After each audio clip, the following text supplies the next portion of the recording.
Hey guys, what's up? In this tutorial we're going to teach you how you can add hyperlinks to your designs, projects and elements on Figma. So let us get started. Head over to your design or project on Figma. Let me go with that website design here and let me add a hyperlink, let's say, to the title of that page here, to that word here, specifically article or post title. So let me zoom in a bit. And what you want to do, guys, next is select the text box. After double click into the given text box to access the text. After that, highlight the given word or expression you would like to add the hyperlink to. So let me go with that here, post title.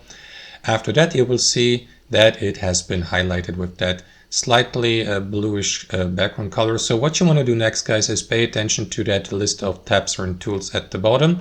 And here at the bottom, you will see that option, Actions. Click into it. And from that menu below, select Create a Link, just like that, or use the shortcut Ctrl-Shift-U.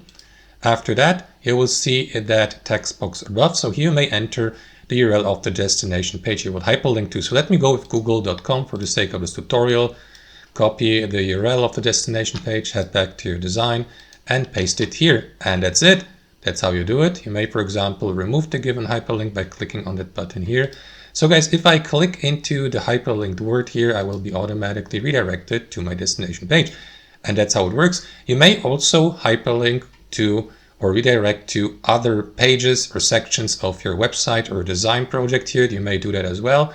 So let me this time redirect to, let's say, page 1 or 2 of my design. You will see your website or project pages here to the left in the list of layers. So again, left click into the given word or text box first. After that, highlight the given word, in this case here, this one. And what you want to do after that is click again on that button here at the bottom, Actions, select Create Link. But this time, instead of posting an external or adding an external hyperlink, head over to your list of layers here to the left and right click into the given section or location you would like to hyperlink to. You can, for example, hyperlink to entire page, like, I don't know, page 2, for example. Right click into it, select Copy Paste As, and after that, select Copy Link to Selection. That is going to be copied to your clipboard. So after that, left click into your word again, click on that button at the bottom, select Create Link, and post it here into the text box, just like that. And there you go. You don't have to press enter or confirm anything, just click off. Let me zoom out a bit. And now if I click on that hyperlinked word here, I will be redirected to page number 2. As you can see, page number 2 has been selected. And that's how it works, guys. Thanks for watching and have a wonderful day.